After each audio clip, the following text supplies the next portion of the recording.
Hello guys, അപ്പം ഞാൻ ഈ മൊണാൾട്ട് ഷോയും കാണിച്ചുകൊണ്ട് നിൽക്കുന്നത് വേറെ ഒന്നുമല്ല. ഞങ്ങളിന്ന് വാഴ ടു സിനിമ കാണാൻ പോവാണ്. അങ്ങനെ ഫൈനലി നമുക്ക് ടിക്കറ്റ് കിട്ടി. ഇറങ്ങി അന്ന് മുതൽ ടിക്കറ്റിന് വേണ്ടി തപ്പുമായിരുന്നു ഗൈസ്, കിട്ടിയില്ല. ഞാനും അനിയത്തിയുടെ ഹസ്ബൻഡ് അനീഷണ്ണും കൂടെയാണ് പോകുന്നത്.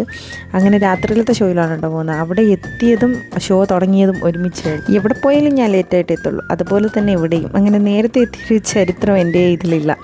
അങ്ങനെ അവിടെ എത്തി സിനിമ തുടങ്ങി. അതിനിടയ്ക്ക് പിന്നെ ഫുഡ് മുഖ്യമൊക്കെ പോപ്കോണും അല്ലാത്ത പോപ്കോണും എല്ലാം മേടിച്ച് കഴിച്ചു. അങ്ങനെ ഇടയ്ക്ക് ഇൻ്റർവെല്ലായി. കുറച്ച് നേരം കഴിഞ്ഞത് എനിക്ക് തലവേദന എടുക്കാൻ തുടങ്ങി. പിന്നെ ഞാൻ ഗ്ലാസ്സൊക്കെ വെച്ചാണ് കണ്ടത്.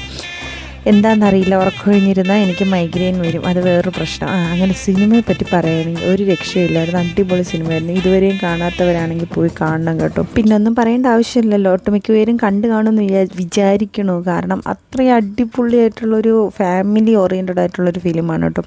എൻ്റെ ലൈഫിലൊക്കെ ഏകദേശം കുറേ കാര്യങ്ങളൊക്കെ എനിക്ക് കണക്ട് ചെയ്യാൻ പറ്റിയിട്ടുണ്ടായിരുന്നു. അങ്ങനെ ഫിലിമൊക്കെ കണ്ടു കഴിഞ്ഞതിന് ശേഷം ഞങ്ങൾ നേരെ ഫുഡ് അടിക്കാനാണ് പോയത്.